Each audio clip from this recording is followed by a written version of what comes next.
안녕하세요. PMIG의 강창모 매니저입니다. 이제 여러분은 프로세스 마이닝 소프트웨어인 디스코를 성공적으로 설치하셨을 것입니다. 이번 강의에서는 프로세스 마이닝을 활용하는 하나의 사례를 통해서 프로세스 마이닝 분석을 어떻게 수행하며 이 과정에서 디스코를 어떻게 활용할 수 있는가를 설명할 것입니다. 이번 실습 강의에서 설명되는 내용을 직접 수행하고 나시면 프로세스 마이닝이 제공할 수 있는 차별화된 가치를 경험할 수 있을 것입니다. 자, 먼저 일반적인 구매 프로세스 사례를 살펴보도록 하겠습니다. 구매 프로세스는 이런 그림과 같이 구성되어 있는 경우가 많습니다. 각 부서의 담당자가 구매를 요청하면 관리자가 이를 승인할 것입니다. 그런 다음에 구매 부서의 담당자가 구매하며 공급자가 물품을 제공합니다. 마지막으로 재무관리자가 대금을 지불하면서 구매 프로세스가 완료될 것입니다. 자, 세 가지 문제가 이러한 구매 프로세스에서 발생하고 있다고 가정해 보겠습니다.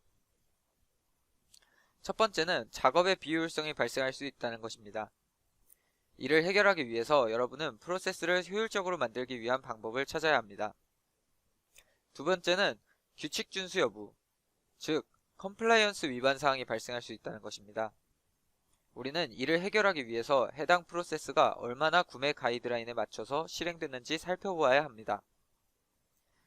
마지막으로 성과 측면에서 리드타임을 초과한 경우가 발생할 수 있다는 것입니다. 구매 프로세스 관리자는 21일 이내에 구매가 완료되는 것을 기대하고 있습니다. 즉, 구매 프로세스 리드타임의 성과 목표는 21일이 되어야 합니다. 그러므로 우리는 21일을 초과하여 수행된 케이스를 선별하여 문제점을 해결해야 할 것입니다. 이와 같은 세 가지 문제를 해결하기 위해서 프로세스 마이닝 분석의 구체적인 목표를 다음과 같이 정해보도록 하겠습니다. 첫 번째는 프로세스를 자세하게 이해해야 한다는 것입니다. 두 번째는 구매 가이드라인에서 벗어난 케이스가 있는지 확인하는 것입니다. 다시 말해서 컴플라이언스 위반 사항이 발생한 케이스가 있는지 확인해야 합니다. 마지막으로 세 번째는 성과 목표에 대한 통제가 이루어졌는지 확인해야 한다는 것입니다. 예를 들어서 리드타임 성과 목표로 설정한 21일 내에 프로세스가 이루어졌는가를 확인해야 합니다. 앞서 우리는 일반적인 프로세스에서 나타나는 세 가지 문제점과 그 문제를 해결하기 위한 세부적인 분석 목표를 세웠습니다. 프로세스 마이닝 분석을 본격적으로 시작하기 전에 우리는 목표들에 대응하는 퀘스천들을 설정할 필요가 있습니다. 프로세스 마이닝 분석은 퀘스천에서 시작하여 데이터 추출, 분석 및 프리젠테이션으로 이어지기 때문입니다. 퀘스천들을 설정하지 않고 분석을 진행하면 프로세스 마이닝 분석을 통한 통찰력 발견에 실패할 수 있습니다. 자, 이제 구체적인 퀘스천들을 실제로 설정해 보겠습니다. 자, 첫 번째 질문은 프로세스가 실제로 어떻게 수행되는가 라는 질문입니다. 현업 전문가가 작성한 프로세스 모델도 실제 프로세스와는 다르게 나타날 가능성이 매우 높습니다. 하지만 디스코2를 사용하면 실제로 일어난 프로세스의 맵을 정확하게 도출할 수 있고 이를 통해 정확한 분석을 수행할 수 있습니다. 두 번째는 분석 대상 프로세스의 케이스가 21일, 즉 기한 안에 처리되었는가 라는 질문입니다. 이 질문에 답하기 위한 분석은 목표 기간인 21일을 초과한 케이스가 발생하는 원인 규명과 이를 해결하는 데 도움을 줄 수 있을 것입니다. 마지막으로 비정상적인 케이스가 발생하였는가 라는 질문입니다. 이 질문은 컴플라이언스 위반 사항에 대해서 답변을 줄 수 있습니다. 자, 이제 실제로 디스코를 활용해 보도록 하겠습니다. 자, 디스코를 실행하시면 가장 먼저 데이터셋을 불러올 수 있는 화면이 나옵니다. 여러분은 좌측 상단의 오픈 버튼을 눌러서 데이터를 불러올 수 있는데요. 디스코는 일반적으로 CSV 파일 형식으로 된 이벤트 로그를 입력 데이터로 활용합니다. 이외에도 다양한 형식의 데이터가 입력 데이터로 활용될 수가 있습니다. 그런데 실습 강의에서 사용할 데이터는 CSV 파일이 아니라 FBT 형식의 파일입니다. FBT 파일은 데모 버전에서 사용될 수 있도록 별도 제작된 파일이라고 생각하시면 되겠습니다. 강의 게시판에서 다운받아서 사용하세요.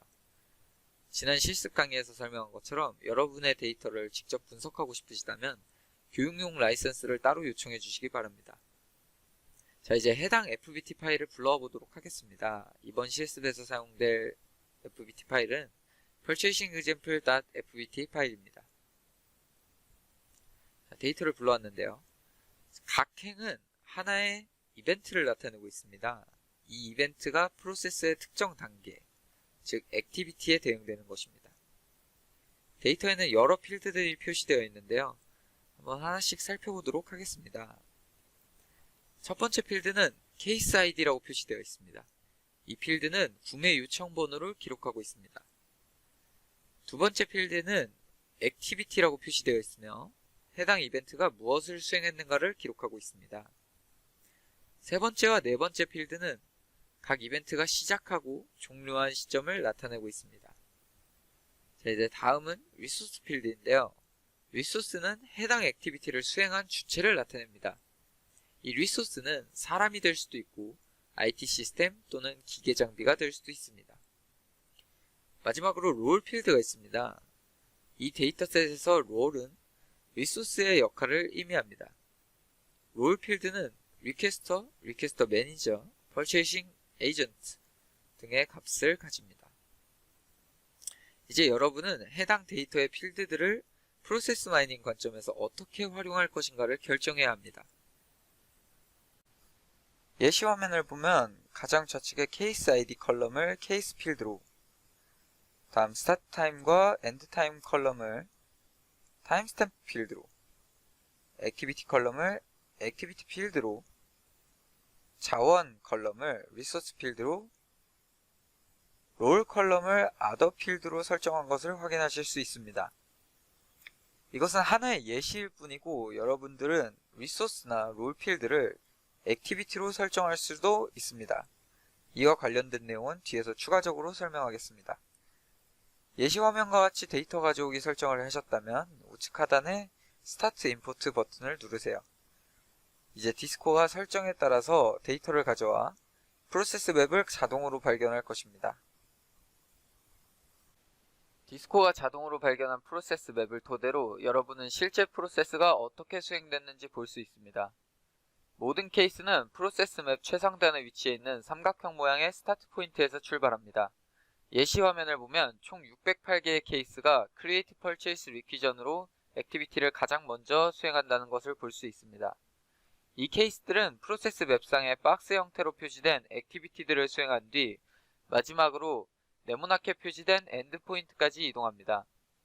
이때 우리는 화살표 모양의 패스를 통해서 액티비티 간의 수행 흐름을 파악할 수 있습니다.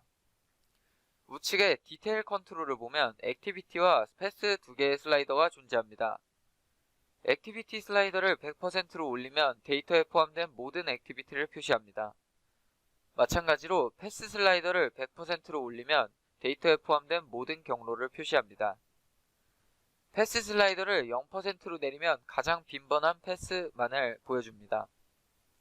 이 경우에 11개의 케이스가 Analyze Purchase Requision에서 Amend Purchase Requision 액티비티로 흘러갔으나 되돌아온 케이스는 8개만 있음을 확인할 수 있습니다. 3개의 케이스는 어디로 간 것일까요? 패스 슬라이더를 100%로 올려보겠습니다. 그렇다면 3개의 케이스가 Amend Purchase Requision 액티비티에서 Create Request for Quotation Requester로 흘러갔음을 알 수 있습니다. 그러나 현실 세계의 프로세스는 매우 복잡한 경우가 많습니다. 그러므로 이 두 슬라이더를 모두 100%로 올렸을 때는 프로세스 맵이 과도하게 복잡해질 수 있습니다. 복잡한 프로세스를 단순화하는 방안은 데이 8의 강의에서 이루어질 것입니다. 다음은 프리퀀시 항목입니다. 프리퀀시 항목의 디폴트 값은 Absolute Frequency, 즉 절대 빈도로 설정되어 있는데요. 이론 강의에서 설명드린 것처럼 Absolute Frequency를 선택하면 반복을 포함하여 수행된 모든 액티비티와 경로의 수를 표시합니다. 이와 달리 케이스 프리퀀시 지표를 선택하면 동일 케이스에서 반복해서 수행된 액티비티와 경로의 수를 한 번만 수행한 것처럼 계산하여 보여줍니다. 맥스 리피티션 지표는 모든 케이스들을 고려할 때 가장 많은 반복이 일어난 액티비티와 경로의 반복 횟수를 보여줍니다. 프리퀀시 관점에서 프로세스 맵을 보면 액티비티의 빈도수가 높을수록 색깔이 진하고 경로의 빈도수가 높을수록 화살표가 굵다는 것을 알 수 있을 것입니다. 마지막으로 퍼포먼스 항목을 살펴보겠습니다. 프리퀀시 항목은 발견된 프로세스 맵에 포함된 액티비티와 경로에 관련된 빈도수를 보여주었습니다. 퍼포먼스 항목은 액티비티와 경로에 관련된 시간을 보여줍니다. 퍼포먼스 항목을 눌러봅시다. 여러분은 이제 액티비티와 경로에 표시된 값이 시간 관점으로 바뀐 것을 확인할 수 있을 것입니다. 퍼포먼스 항목의 디폴트는 토탈 듀레이션입니다. 토탈 듀레이션이 선택되어 있기 때문에 여러분은 데이터에 기록된 전체 시간 관점에서 액티비티와 경로의 수행 시간을 확인할 수 있습니다. 간단한 조작을 통해 이를 중간값과 평균값 등으로 변경할 수도 있습니다. 한편 프리퀀시와 퍼포먼스 항목 중 하나의 지표를 선택한 이후에 두 번째 지표를 선택할 수 있습니다. 예를 들어 프리퀀시의 앱솔루트 프리퀀시를 선택해 보기 바랍니다. 그런 다음에 Add Secondary Matrix를 클릭하여 케이스 프리퀀시를 선택하기 바랍니다. 프로세스 맵의 Analyze Request for Quotation Activity를 보면 1107이 앱솔루트 프리퀀시를 나타내고 괄호 안에 544가 케이스 프리퀀시를 나타냅니다. 이것은 이 액티비티가 544개의 케이스에서 수행되었고 평균 2회 반복 수행되었음을 나타냅니다. 자, 오늘 강의는 여기까지 하고 다음 강의부터 계속 알아보도록 하겠습니다.